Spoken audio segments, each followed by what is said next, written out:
My name is Philip, but to my sweet granddaughter Chloe, I've always been Papa. I'm 72 years old, and on what should have been a simple, happy day, her 16th birthday, everything I thought I knew about my family collapsed. It wasn't in a public spectacle. It was in my own kitchen. My son-in-law, Dex, the man I helped get his first job, leaned in close while cutting the cake and hissed a single sentence that turned my blood to ice. In an instant, I went from her devoted grandfather to a man he saw as an inconvenient relic. He said, "Try to see her again, old man, and you'll regret it. She's not your family anymore." I'm going to tell you how a monster hides in plain sight, how I saw the silent plea in my granddaughter's eyes that day, and how the system I served for 40 years seemed powerless to help.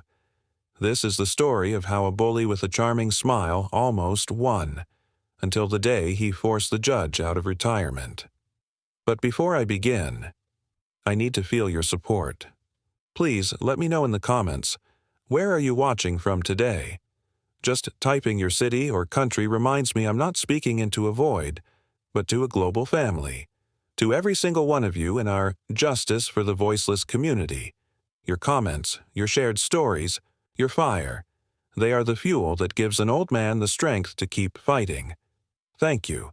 And if you're new here, and you believe that no child, no grandparent, no person should ever be made to feel powerless, then do me a favor. Like this video, subscribe, and hit that bell. You're not just watching a story. You are becoming a part of our shield against the darkness. Now, let me tell you how the day he slapped me outside the courthouse became the greatest miscalculation of his life.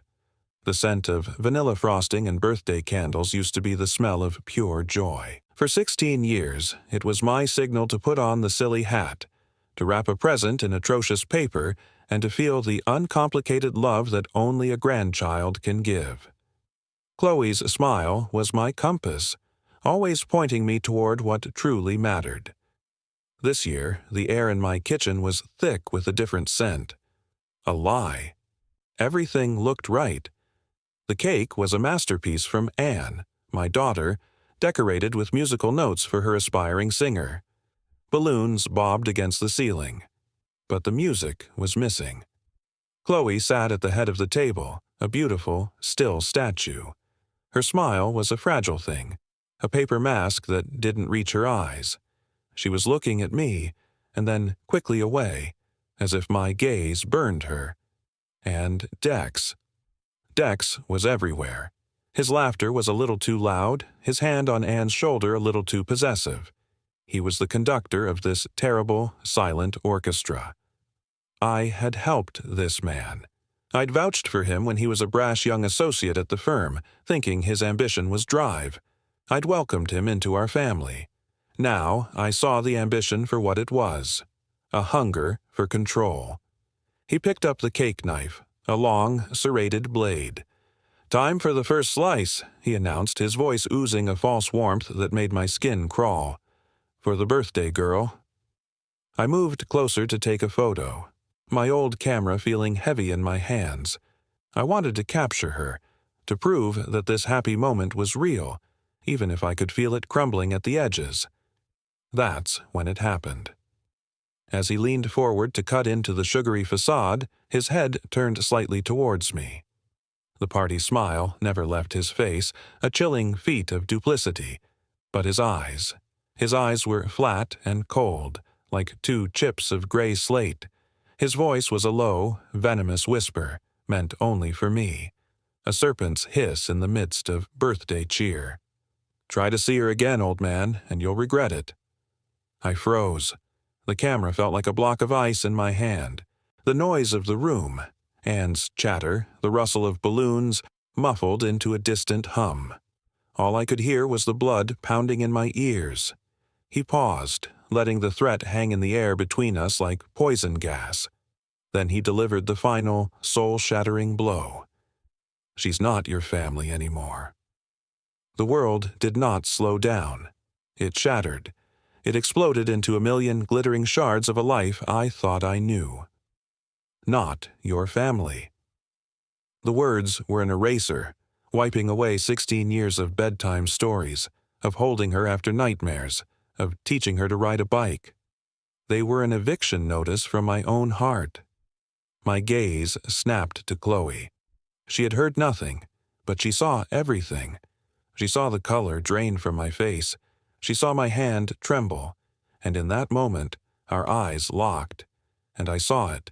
Not fear, not exactly. It was a plea, a desperate, silent scream from across the table. "Papa, see me. See what's happening. Help me." It lasted only a second before she dropped her gaze to her lap, her shoulders slumping in a gesture of such profound defeat that it stole the air from my lungs. Dex straightened up, his public smile back in place, and offered the first slice of cake to Chloe. "For you, sweetheart." I don't remember the rest of the party. I moved through it like a ghost, a smiling specter at my own funeral. I hugged Chloe goodbye, holding her a moment too long, feeling the delicate bones of her back, trying to pour every ounce of my strength into that one embrace. She felt small, breakable. When the door closed behind them, the silence in my house was deafening. It was the silence of a crime scene. I stood alone in my kitchen, staring at the half-eaten cake, the smeared frosting looking like a wound. The happy birthday banner seemed to mock me. I am a man who has spent a lifetime weighing evidence, listening to testimony, and searching for the truth beneath the words. And today, the most damning evidence of my life was not in a court transcript. It was in a whisper at a birthday party, and the silent, terrified answer in my granddaughter's eyes. The cracks had appeared, and I knew, with a cold, sickening certainty, that our world was about to fall apart. The days after the birthday party were a descent into a special kind of hell, the kind you have to pretend doesn't exist. I called Anne's house. Every time, Dex answered. His voice was a polished, professional shield. "Philip, the breaking point came on a rainy Tuesday, 10 days after the birthday. My phone vibrated on the coffee table. It was Chloe. My heart leaped into my throat. I fumbled to answer it. "Papa?" Her voice was a thin, reedy whisper, thick with unshed tears. "Chloe, what's wrong, darling? Are you hurt?" There was a choked sob on the other end. I can't talk long. He took my phone. I'm using a friend's at school." She was speaking in a fran. I went to the large, floor-to-ceiling oak cabinet in the corner, the one that had been locked for years. From my keychain, I selected a small, tarnished brass key I hadn't used since the day I walked out of my courtroom for the last time. The lock turned with a heavy, resonant click. I opened the doors. Inside, it was not a collection of books. It was an archive of my other life. Neat rows of legal journals, case files, and professional accolades. I didn't tell him everything, not the deep history, not the weight of the robe in my closet. I gave him the facts, cold and hard, like entering evidence into the record. The alienation, the controlling behavior, the whispered threat, Chloe's phone call, the throne book, the isolation, the fear.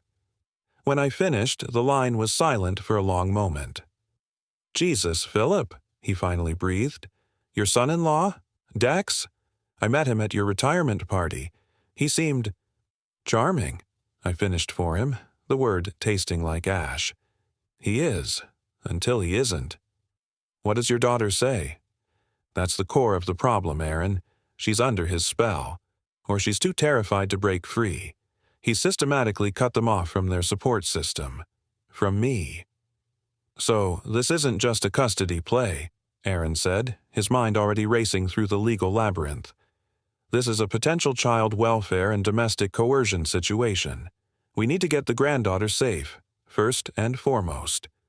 "Him being near her is a danger I can no longer tolerate," I said, the statement absolute. "Okay," Aaron said, and I could hear the rustle of paper, the click of a pen. He was already in it. "Okay, we can file for an emergency custody order on your behalf, citing emotional abuse and threatening behavior witnessed by you, and the child's own testimony. It's a start. But Philip, you need to understand. The court is hesitant to separate a child from a parent, especially a teenage girl from her mother. Without concrete, physical evidence, this will be an uphill battle. He'll deny everything. He'll paint you as a meddling, senile old man trying to break up his daughter's happy home. A grim smile touched my lips. I expected nothing less. He'll have counsel. A shark like him will hire a good one. His lawyer's name is Dex, I said quietly. He's representing himself. He's arrogant enough to believe he's the smartest man in any room. Aaron let out a low whistle. A self-rep? That's either very good news for us or very bad. Men like that are unpredictable. They don't play by the rules because they think they are the rules. That, I said, the cold certainty settling deep in my bones, is his fundamental miscalculation. We spoke for another 20 minutes, a rapid-fire exchange of strategy. Aaron would draft the petition. We would file under seal to catch them by surprise. We would request a temporary restraining order barring Dex from any contact with Chloe outside of supervised settings until the hearing. When I hung up, the plan was in motion. The wheels of justice, slow and cumbersome as they often are, had begun to turn. But a plan on paper felt flimsy against the visceral fear I had heard in Chloe's voice. I needed to see her. I needed her to know this was real. I drove to her high school and parked across the street. Chloe flinched as if struck.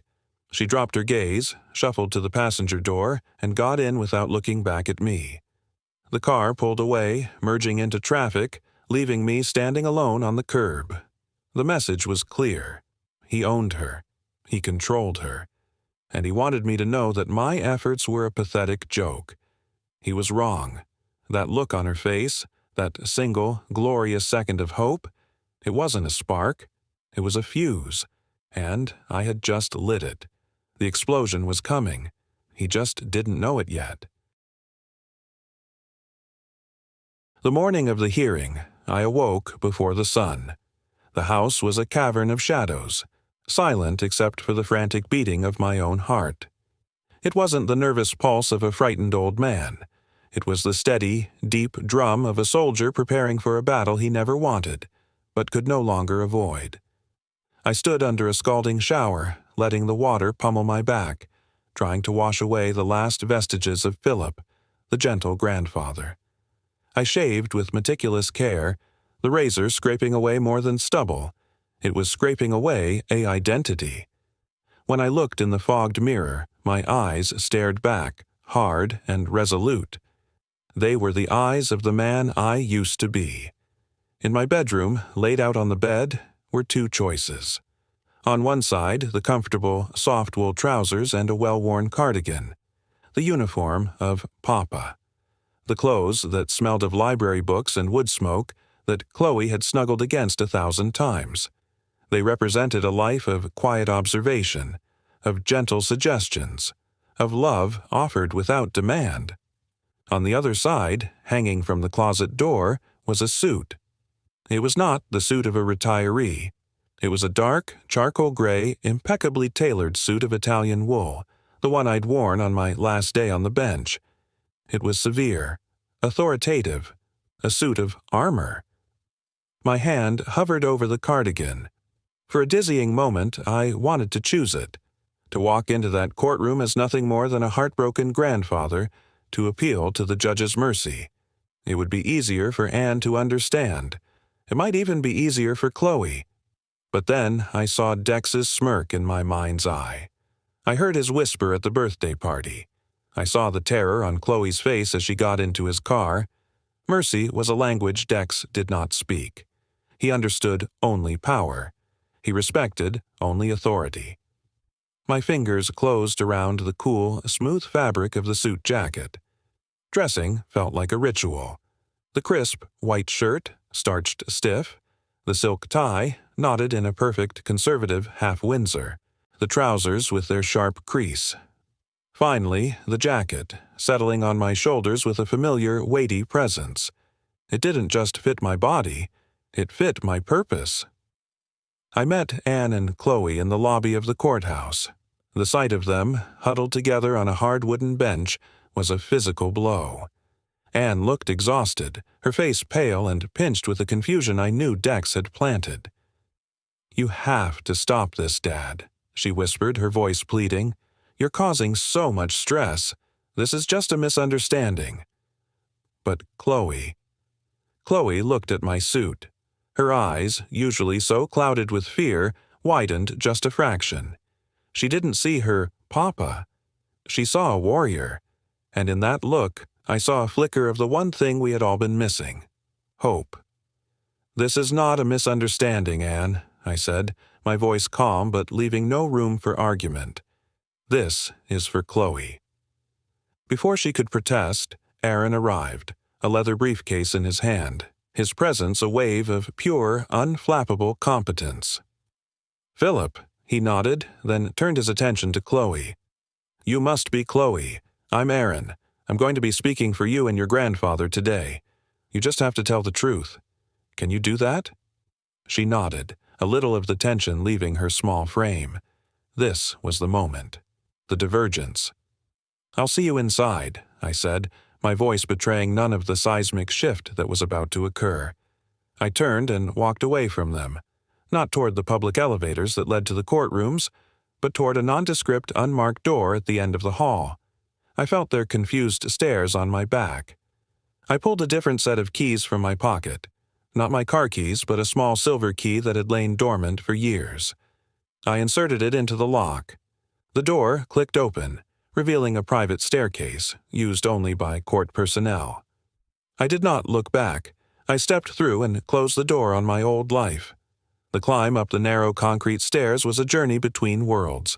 With each step, the gentle hum of the public lobby faded, replaced by the hushed, institutional silence of the judiciary's inner sanctum. My footsteps echoed, a solitary, purposeful sound. I was no longer a party to the case. I was becoming part of the apparatus that would decide it. At the top of the stairs was another door, another key. This one opened into a quiet, carpeted corridor I knew as well as the hallways of my own home. A few clerks and bailiffs moved with quiet efficiency. They saw me, and their reactions were a series of subtle, telling double takes.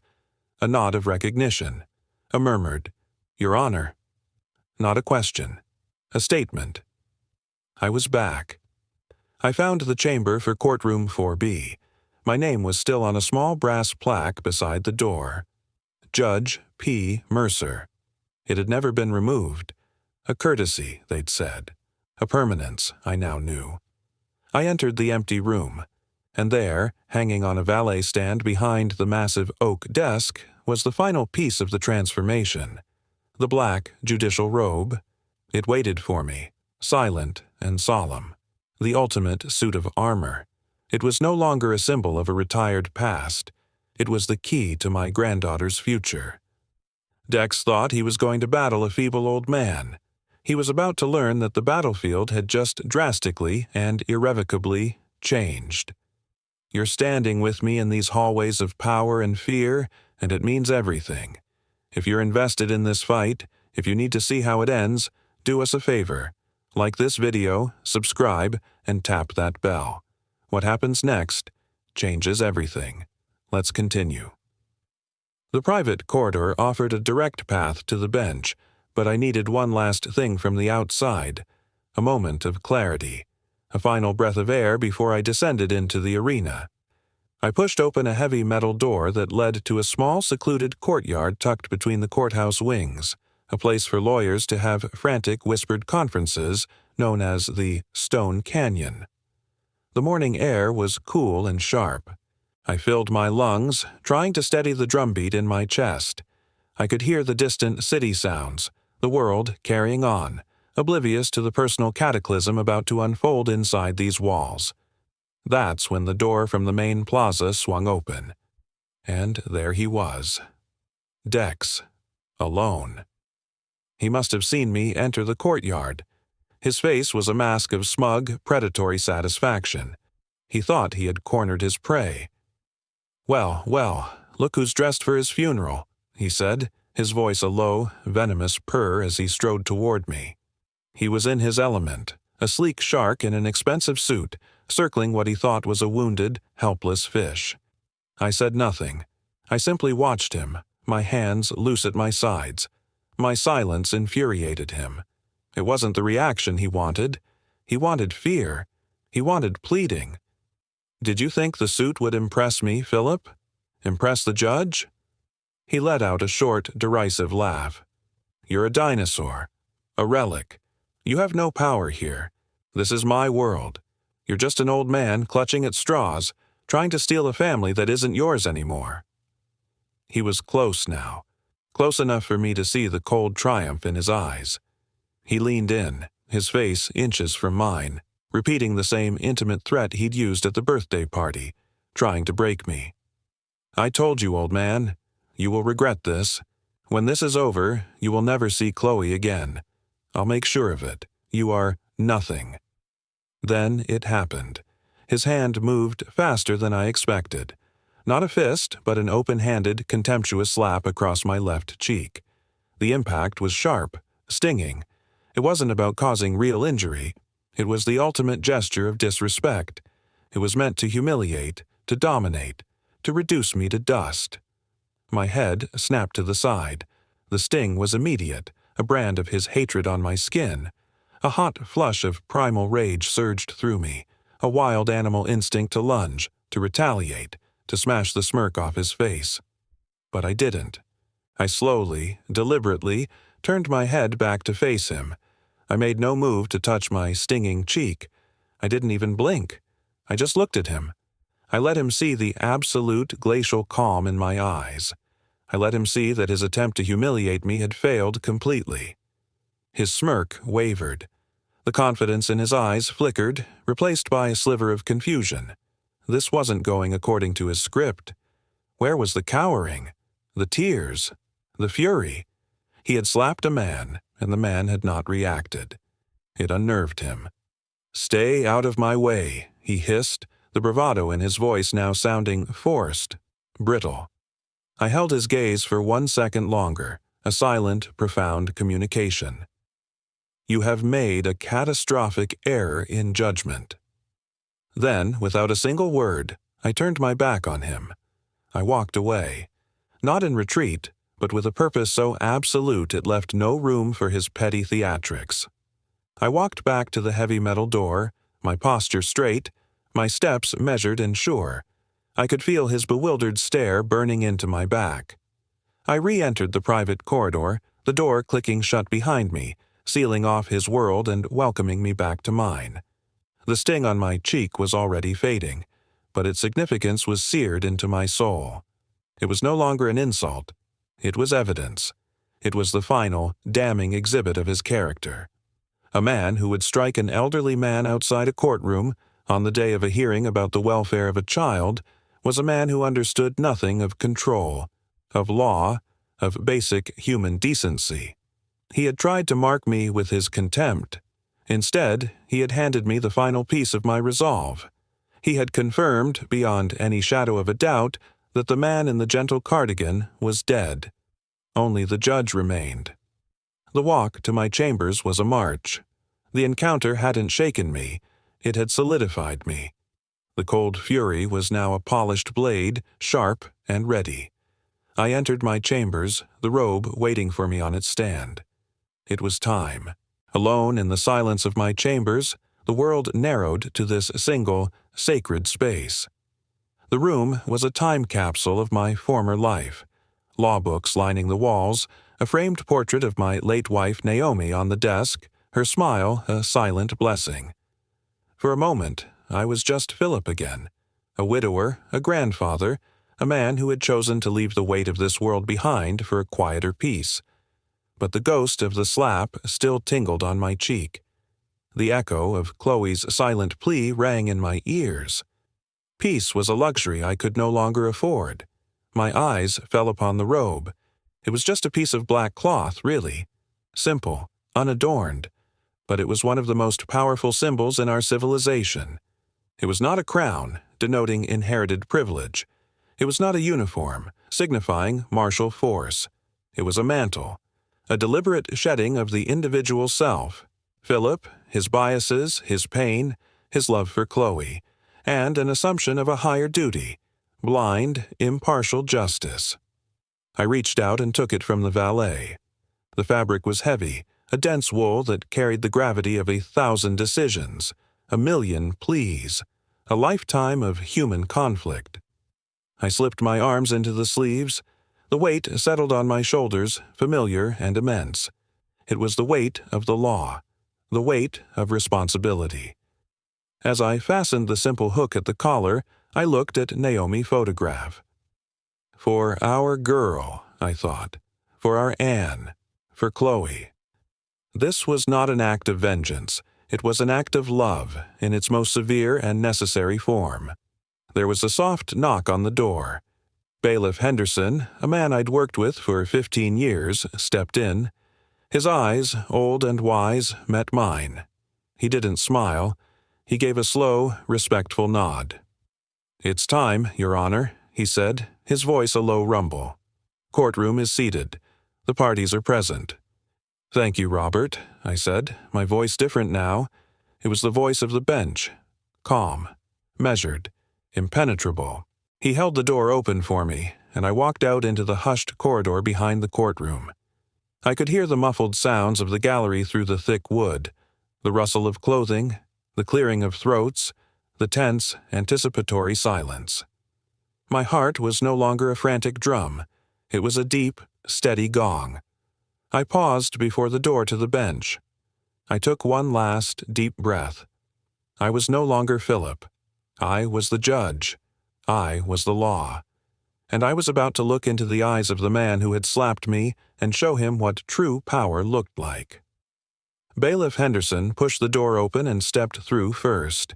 His voice, trained to project authority, boomed through the cavernous room, cutting through the tension like a knife. "All rise. The Court of Common Pleas is now in session. The Honorable Judge, Philip Mercer, presiding." The sound of 100 people rising to their feet in a unified rustle was like a wave. I did not look at the gallery. I kept my eyes forward, walking with a deliberate pace to the high-backed leather chair, the throne of judgment. But in my peripheral vision, I took it all in. I saw Aaron, standing calmly at our table, a faint, grim smile on his lips. I saw Anne and Chloe rising slowly. Anne's face was a portrait of utter, uncomprehending shock. Her mouth was slightly agape, her eyes wide as saucers, moving from me to the robe, to me again, trying to reconcile the image of her father with the figure ascending the bench. And Chloe. I saw her hand fly to her mouth. Her eyes, filled with a lifetime of fear, were now wide with something else.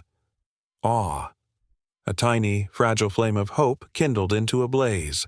But I saved my gaze for the defendant's table. Dex had risen, as protocol demanded. He was turned, looking toward the bench with an expression of bored indifference, already preparing his first manipulative argument. Then his brain processed the name. Mercer. His eyes, dismissive and cold, flicked upward and met mine. The transformation was instantaneous and total. His smug, confident mask shattered. His jaw went slack. The color drained from his face, leaving a waxy, pale canvas of pure, undiluted terror. His eyes bulged, unable to process the reality before him.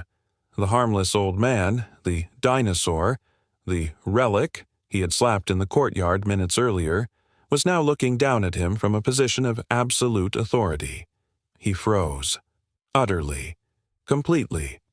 It was as if every circuit in his arrogant, calculating brain had shorted out at once. The world he thought he controlled had just been pulled out from under him. I held his petrified gaze for a single, endless moment, letting the full, horrifying weight of his situation crash down upon him. Then, without a flicker of recognition, without a hint of the grandfather he knew, I looked away. I settled into the judge's seat. The wood and leather embraced me. A homecoming. I adjusted the microphone, the sound echoing in the dead silence. I did not look at him again. I looked at the court file before me. "Be seated," I said, my voice calm, neutral, and absolute. The gavel cracked once, and his trial began. The first sound after the gavel's echo was the collective, shuddering intake of breath from the gallery, followed by the rustle of 100 people taking their seats. But in the stark silence that followed, one sound was absent: any movement from Dex. He remained standing, a statue of shock, until his own panic finally broke the spell and he collapsed into his chair, the movement clumsy and graceless. I opened the file before me, the familiar weight of a case folder in my hands. "We are here on the matter of the petition for temporary custody and a protective order," I began, my voice devoid of any personal inflection. It was the voice of the court, a dispassionate instrument. "Counsel for the petitioner, you may proceed." Aaron stood, smooth and composed. "Thank you, Your Honor. Aaron Miller, on behalf of the petitioner, Philip Mercer, and the minor child, Chloe." He laid out our case with the precision of a master surgeon. He presented my affidavit detailing the birthday party threat, the alienation, the controlling behavior. He spoke of Chloe's fear, her isolation. He was building a wall, brick by evidentiary brick. Then he called his first witness. The petitioner calls Chloe to the stand. A wave of tension swept the room. Chloe stood, her legs seeming unsteady. She walked the short distance to the witness stand, a solitary, fragile figure in the vast, intimidating room. She was sworn in, her voice a whisper. Aaron approached her, his demeanor shifting from aggressive advocate to gentle guide. "Chloe, can you describe for the court the environment in your home since your stepfather, Mr. Dex, has been living with you?" She glanced at me, high on the bench. I gave her the smallest, almost imperceptible nod. "You are safe here." She took a shaky breath and began to speak. And as she did, the true horror unfolded. Not stories of brutal beatings, but of a more insidious violence. The constant criticism that eroded her self-worth. The rules that appeared reasonable but were designed to cut her off from friends, from me. The way he would use silence for days as punishment. A psychological torture that left her begging for any scrap of his approval. She described the thrown history book, the way it had splintered the wall plaster, and the cold look in his eyes when he said, "Next time, I won't miss." Throughout her testimony, I kept my gaze neutral, my face an unreadable mask of judicial attention. But I watched Dex. He had recovered enough to scribble notes, but his hands were trembling. He was realizing that his charm, his manipulation, held no power here. The rules of his game had changed. When it was his turn for cross-examination, he stood up, a desperate arrogance returning to his posture. He was representing himself, the smartest man in the room. "Chloe," he began, his voice oozing a false paternal warmth that made my skin crawl. "You know I love you, don't you? All these rules, they were for your own good, to help you succeed." It was a catastrophic miscalculation. I didn't let Aaron object. I leaned forward, my voice cutting through the air like a whip. "Mr. Dex," I said, the use of his surname without title a deliberate act of distancing. "The witness is not here to debate your affection. You will ask questions of fact, not make speeches. Is that understood?" He flinched as if struck again. "Yes, Your Honor." He tried again, his tone turning sharper, attempting to trip Chloe up on minor inconsistencies. "You said the book was thrown at 8 p.m., but your homework log shows you were online until 8:30. Which is it?" Before Aaron could speak, I intervened again. "Mr. Dex," I said, my voice dripping with cold patience, "the precise timing of the event is not material to the claim of threatening behavior. You are badgering the witness. Move on." He was floundering. The courtroom, his intended stage, was becoming his cage. Every tactic he knew, charm, gaslighting, intimidation, was useless against the dispassionate procedures of the law. Against me. He then made his final, desperate play. "Your Honor," he said, turning to address me directly, a wild look in his eye. "I must object to these entire proceedings. This is a clear conflict of interest. The petitioner is the grandfather. This is a personal vendetta, not a legal—" "Mr. Dex," I interrupted, my voice dropping to a dangerous, quiet register. The room froze. The court is well aware of the relationships of the parties. Your objection is not a legal one, but a personal opinion. It is overruled. I paused, letting the silence press down on him. "And I will advise you once. Address your arguments to the law, not to the court's perceived biases. Continue." It was over. In that moment, he knew it. The final card he had to play, trying to expose my personal connection, had been swatted aside as irrelevant. The law did not care about his feelings. It cared about the evidence. And the evidence in the form of my granddaughter's trembling but truthful voice was damning. He had no more questions. As Chloe stepped down from the stand, she didn't look at her mother. She didn't look at Dex. She looked directly at me. And for the first time in over a year, I saw not a flicker of hope, but a solid, steady light of trust. The bully had been unraveled, not by a shout, but by a whisper, not by a fist, but by the relentless, crushing weight of the truth, delivered in a court of law. His confidence had not just been shaken, it had been legally and utterly dismantled. The hearing concluded with a quiet, devastating finality. Aaron gave a crisp, closing argument that wove Chloe's testimony and my affidavit into an unassailable tapestry of emotional abuse and coercive control.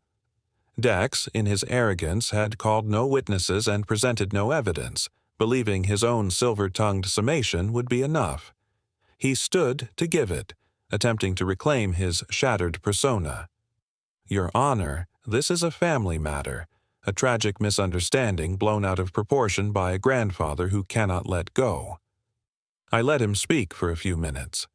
I let him hang himself with the very rope of his own condescension. He spoke of tough love, of setting standards, of a grandfather's senile interference. Each word further cemented the portrait of a man who saw people as objects to be managed, not souls to be loved. When he finished, I didn't immediately rule. The law required deliberation, even in an emergency hearing.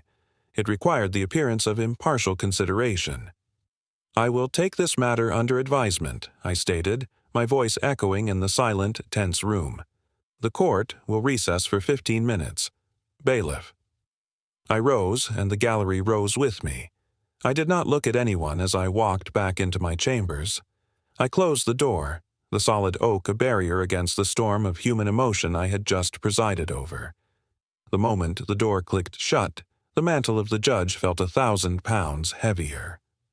I walked to the window, my back to the room, and stared out at the city. The weight was no longer the weight of the law. It was the weight of my own heart. I had just sat in judgment on a man who was married to my daughter. I had listened to my granddaughter detail the hell he had created, and I had to treat it as cold, hard evidence. I had looked into my daughter's eyes and seen not just confusion but a dawning, horrifying betrayal. She had watched her father, a man she thought she knew, become a stranger in a black robe, dismantling her husband with a calm, surgical precision. The rage I had felt for so long was gone, extinguished the moment the gavel had fallen. In its place was a profound, bone-deep sorrow. This wasn't a victory. It was a tragedy, a necessary one, a just one, but a tragedy nonetheless. My family was broken, and I had just wielded the hammer to break it apart, so it could have a chance to heal in a new, safer shape. There was a soft knock. Aaron entered without waiting for a reply. He closed the door and stood beside me, following my gaze out the window. "He never had a chance, you know," Aaron said quietly. "Not with you on the bench. He was a bully in a playground who suddenly found himself in a war zone." "I didn't want a war," I said, my voice thick with an emotion I couldn't name. "I just wanted my granddaughter back." "You got her, Philip," he said. "You'll see." He placed a single sheet of paper on my desk, the draft order for temporary custody and a protective order. It was my decision, already written. All it needed was my signature. When the 15 minutes were up, I walked back into the courtroom. The air was so thick with anticipation you could taste it. Dex looked shrunken, a deflated version of the man who had swaggered in.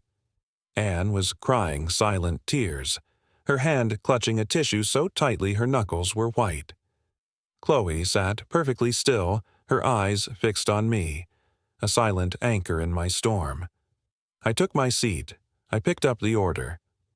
"The court has reached a decision," I began, my voice resonating with a finality that made everyone lean forward. "Regarding the petition for a temporary protective order, the evidence presented by the petitioner is clear and convincing.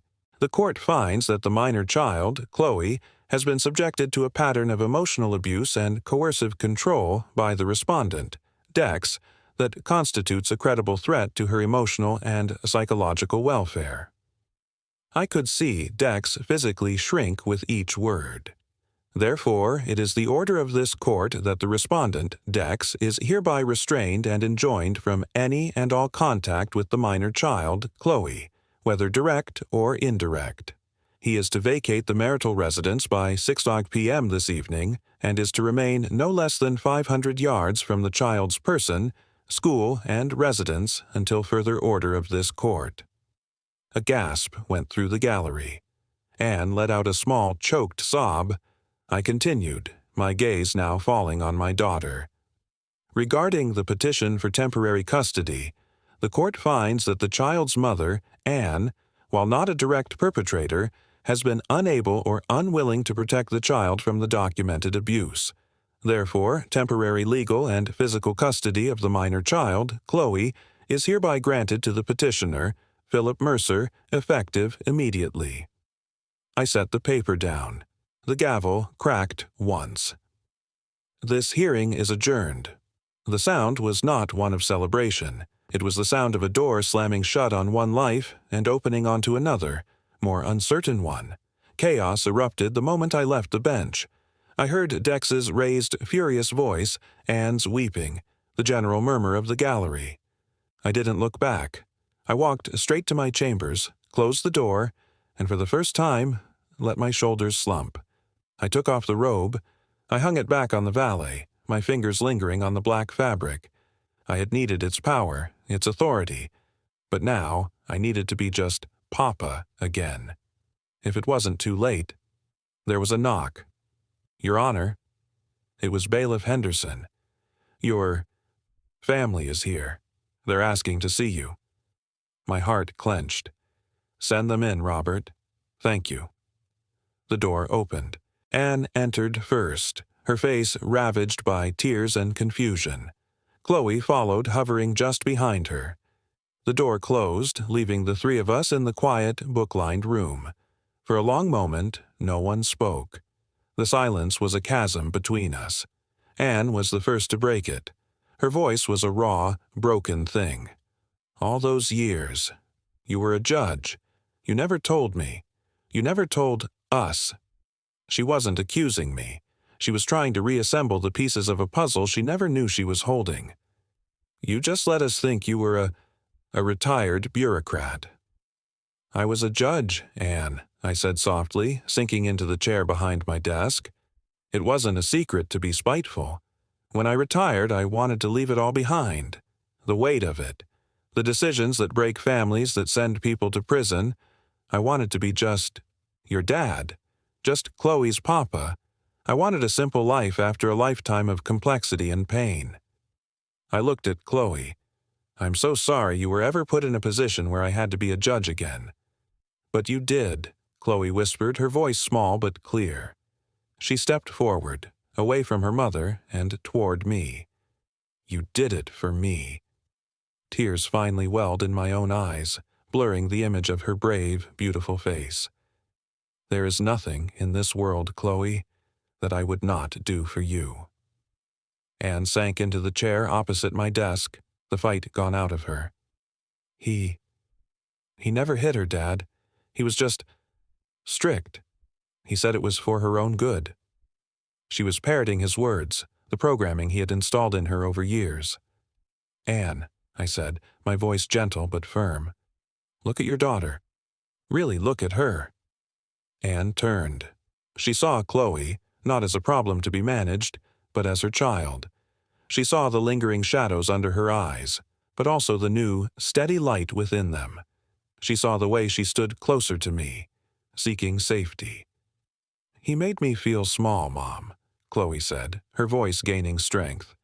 "He made me feel like I was nothing, like I was a burden. He made me afraid to come home. Papa," she looked at me, "Papa made me feel seen." That was the breaking point. Anne's face crumpled. The last of Dex's influence shattered under the weight of that simple, devastating truth. She buried her face in her hands, her body racked with sobs, not just for today, but for all the yesterdays she had failed to see. I went to her. I knelt beside her chair, this old man in a severe suit, and put my arms around my daughter. I held her as I had when she was a little girl who had skinned her knee. "I'm so sorry," she wept into my shoulder. "I'm so sorry, Dad. I'm so sorry, Chloe. I didn't see it.